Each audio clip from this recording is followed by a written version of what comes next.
जीवन एक अद्भुत संगम है जहां आनंद और जटिलताएं दोनों एक साथ चलते हैं। इस वीडियो को अंत तक अवश्य देखिए क्योंकि यह आपके लिए जीवन में अद्भुत परिवर्तन ला सकता है। कमेंट बॉक्स में सच्चे मन से जय शनिदेव जरूर लिखें और आप अपने सवाल कमेंट बॉक्स में जरूर लिखें। हम उसका उत्तर देने का प्रयास अवश्य करेंगे। कभी कभी ये हमें चुनौतियों की ओर धकेलता है और कभी अवसरों की ओर खींचता है, परंतु हर मोड़ पर यही जीवन हमें सिखाता है कि संतुलन और धैर्य ही सच्ची सफलता का मार्ग है। मेष राशि के जातकों के लिए अक्टूबर 2025 का महीना अत्यंत विशेष होने जा रहा है, क्योंकि इस समय ग्रहों की चाल कई महीनों में आपके जीवन में गहराई से प्रभाव डालेगी।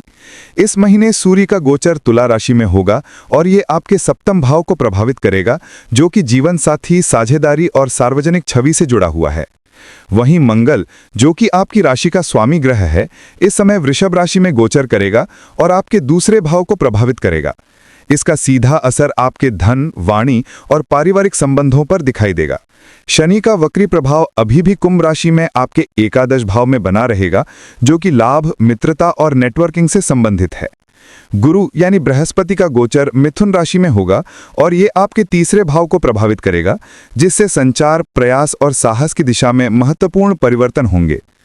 राहु और केतु का प्रभाव क्रमशः मीन और कन्या राशि में होने से आपके 12वें और 6ठे भाव पर रहेगा और ये स्वास्थ्य, ऋण, शत्रु तथा विदेश संबंधी मामलों पर गहरा असर डालेगा। इस पूरे ग्रह गोचर का संयोजन मेष राशि के जातकों के लिए एक ऐसा समय बना रहा है जहां अवसर और चुनौतियां दोनों साथ साथ चलेंगे।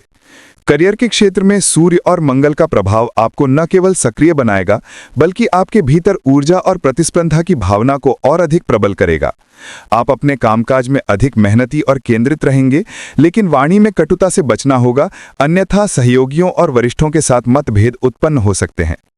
रिश्तों के लिहाज से ये समय आपको गहन आत्मचिंतन और समझदारी की आवश्यकता का संकेत दे रहा है, क्योंकि सप्तम भाव में सूर्य का गोचर वैवाहिक जीवन और साझेदारी के क्षेत्र में अहम की टकराहट ला सकता है। स्वास्थ्य की दृष्टि से देखा जाए तो ये महीना आपको सतर्क रहने की सलाह दे रहा है। 6ठे भाव में केतु का प्रभाव मानसिक तनाव और छोटी मोटी स्वास्थ्य समस्याएं ला सकता है। नींद की कमी, अपच या अनियमित दिनचर्या आपको परेशान कर सकती है। ऐसे में योग, ध्यान और संतुलित आहार आपके लिए सबसे बड़ा सहारा साबित होंगे। यदि आप पहले से किसी दीर्घकालिक रोग से पीड़ित हैं, तो इस समय विशेष सतर्कता बरतें और नियमित जांच कराते रहें। व्यक्तिगत विकास की दृष्टि से अक्टूबर का महीना आपके लिए विशेष साबित होगा। गुरु का प्रभाव आपको ज्ञान और आत्मविश्वास दोनों प्रदान करेगा। आप नए विषयों को सीखने में रुचि लेंगे, यात्रा के अवसर मिलेंगे और अपने प्रयासों से आत्मविश्वास की वृद्धि करेंगे। यह समय आपको यह भी सिखाएगा कि संयम और धैर्य से आप हर चुनौती को अवसर में बदल सकते हैं। मेष राशि के प्रथम भाव अर्थात लग्न भाव पर ग्रहों का विशेष प्रभाव देखा जाएगा। ये भाव आपके व्यक्तित्व, आत्मविश्वास और जीवन की दिशा को दर्शाता है। इस समय मंगल की स्थिति आपके आत्मविश्वास को प्रबल बना रही है, लेकिन साथ ही ये भी संकेत दे रही है कि आपको अपने गुस्से और जल्दबाजी पर नियंत्रण रखना होगा। आप ऊर्जावान रहेंगे, लेकिन यदि आपने इस ऊर्जा को सही दिशा में नहीं लगाया तो विवाद और तनाव का सामना करना पड़ सकता है। द्वितीय भाव, जो धन, परिवार और वाणी से संबंधित है, मंगल के प्रभाव से सक्रिय रहेगा। आपकी वाणी प्रभावशाली होगी और आप अपने शब्दों के माध्यम से लोगों को प्रभावित करेंगे, लेकिन कभी कभी कटुता रिश्तों में खटास फैला सकती है। आर्थिक दृष्टि से यह समय स्थिरता देने वाला है, हालांकि अनावश्यक खर्चों से बचना आपके लिए लाभकारी रहेगा। तृतीय भाव, जो साहस, संचार और छोटे भाई बहनों से जुड़ा है, गुरु के प्रभाव में रहेगा। यह स्थिति आपके भीतर नए कौशल सीखने की रुचि बढ़ाएगी। आप साहसिक निर्णय लेंगे और यात्रा की संभावनाएं भी बनेंगी। भाई बहनों से संबंध मधुर रहेंगे और उनके सहयोग से आपको कार्यक्षेत्र में मदद मिलेगी।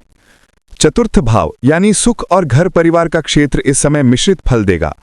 राहु का प्रभाव आपके मानसिक तनाव को बढ़ा सकता है, जिससे घरेलू वातावरण में उतार चढ़ाव आ सकते हैं। लेकिन यदि आप धैर्यपूर्वक स्थिति को संभालते हैं तो परिवार में एकता बनी रहेगी। पंचम भाव, जो प्रेम, संतान और सृजनात्मकता से जुड़ा है, इस समय आपके लिए सकारात्मक फल दे सकता है। यदि आप प्रेम संबंध में हैं तो आपके बीच संवाद बढ़ेगा और रिश्ते में गहराई आएगी। विद्यार्थियों के लिए यह समय पढ़ाई में एकाग्रता लाने का है। षष्ठम भाव स्वास्थ्य, शत्रु और ऋण का भाव है और यहाँ केतु का प्रभाव दिखाई देगा। इसका अर्थ है कि आपको स्वास्थ्य के प्रति सावधान रहना होगा। कार्यक्षेत्र में प्रतियोगिता अधिक रहेगी और आपको अपने प्रयासों से ही सफलता मिलेगी। सप्तम भाव यानी वैवाहिक जीवन और साझेदारी से जुड़ा है और सूर्य का गोचर यहां पर हो रहा है। ये स्थिति कभी कभी अहंकार की वजह से रिश्तों में तनाव ला सकती है, इसलिए जीवन साथी के साथ संवाद और संतुलन बनाए रखना अत्यंत आवश्यक होगा। अष्टम भाव जो आयु, रहस्य और परिवर्तन से जुड़ा है, राहु केतु के प्रभाव से संवेदनशील रहेगा। इस समय आपको अचानक धन लाभ या हानि की स्थिति का सामना करना पड़ सकता है।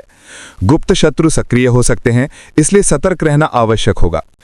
नवम भाव यानी भाग्य और धर्म का क्षेत्र आपके लिए शुभ संकेत दे रहा है।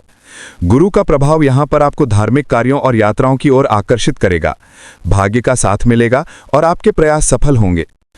दशम भाव यानी करियर और कर्म का क्षेत्र आपके लिए अत्यंत सक्रिय रहेगा। मंगल की स्थिति आपको कार्यक्षेत्र में ऊर्जावान बनाएगी। आप नए प्रोजेक्ट्स पर काम करेंगे और वरिष्ठों से प्रशंसा प्राप्त करेंगे। एकादश भाव यानी लाभ का भाव शनि के प्रभाव में रहेगा। शनि वक्री स्थिति में होने के कारण लाभ में विलंब हो सकता है, लेकिन आपके धैर्य और परिश्रम से धीरे धीरे सफलता अवश्य मिलेगी। मित्रों और नेटवर्किंग से आपको सहयोग मिलेगा। द्वादश भाव यानी व्यय और विदेश से संबंधित भाव में राहु का प्रभाव रहेगा। ये स्थिति खर्चों को बढ़ा सकती है और विदेश यात्रा के अवसर भी ला सकती है। आपको अपने खर्चों पर नियंत्रण रखना होगा ताकि आर्थिक संतुलन बिगड़े नहीं। इस महीने की शुरुआत सूर्य के तुला राशि में गोचर से होगी, जो कि आपके सप्तम भाव को प्रभावित करेगा। यह समय वैवाहिक जीवन और साझेदारी के क्षेत्र में उतार चढ़ाव ला सकता है। आप अपने जीवन साथी या व्यावसायिक साझेदार के साथ मतभेद का अनुभव कर सकते हैं, परंतु यही स्थिति आपको यह भी सिखाएगी कि रिश्तों में संवाद और संतुलन कितना महत्वपूर्ण है।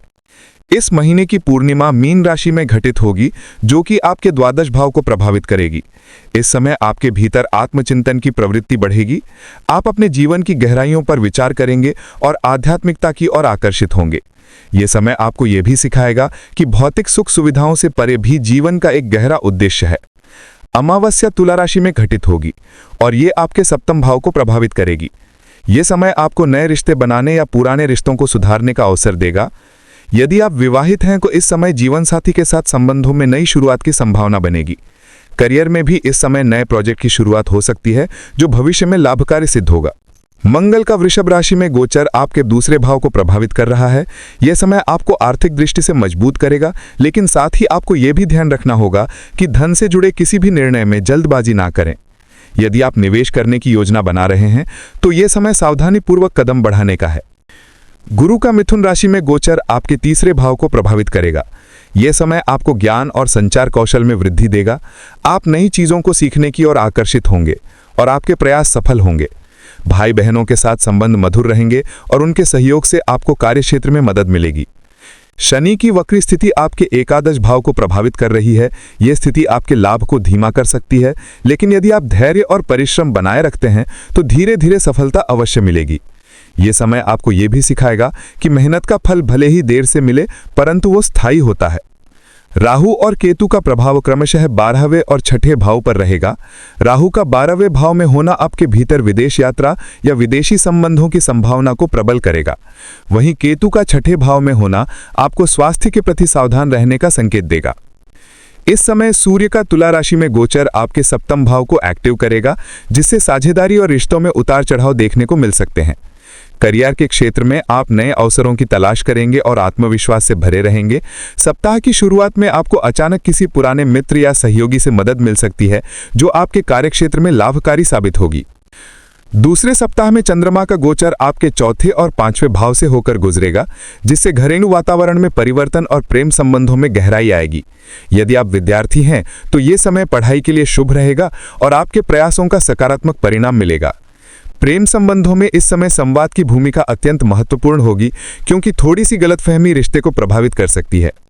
तीसरे सप्ताह में मीन राशि की पूर्णिमा आपके 12वें भाव में घटित होगी। यह समय आत्मचिंतन और आध्यात्मिकता के लिए विशेष रहेगा। आप अपने भीतर शांति की खोज करेंगे और संभव है कि ध्यान या योग जैसी विधाओं में रुचि लें। विदेश यात्रा की योजना भी इस समय बन सकती है। आर्थिक दृष्टि से यह सप्ताह थोड़ा उतार चढ़ाव वाला रहेगा, इसलिए आपको अपने खर्चों पर नियंत्रण रखने की आवश्यकता होगी। चौथे सप्ताह में तुला राशि की अमावस्या आपके सप्तम भाव को प्रभावित करेगी। यह समय आपके रिश्तों के लिए निर्णायक साबित हो सकता है।